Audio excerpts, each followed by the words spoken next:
घंटे आमर मुख्यतः भाव में मयूरभंज जिला बालेश्वर और केन्दुझर जिले में किसी अंचल में हालुका मध्यम धरण वर्षा रेकर्ड कर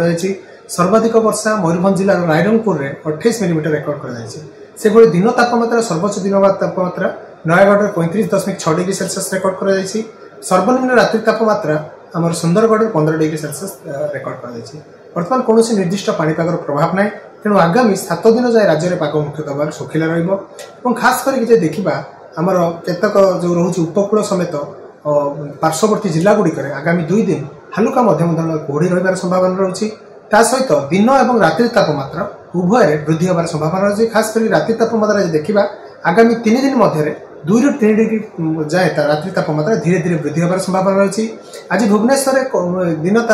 तापमात्रा 33 ରୁ 34 डिग्री मध्य सीमित रहा दिन तमाम आकाश निर्मल रहा मुख्यतः भाव में मेघशून्य रही संभावना रही।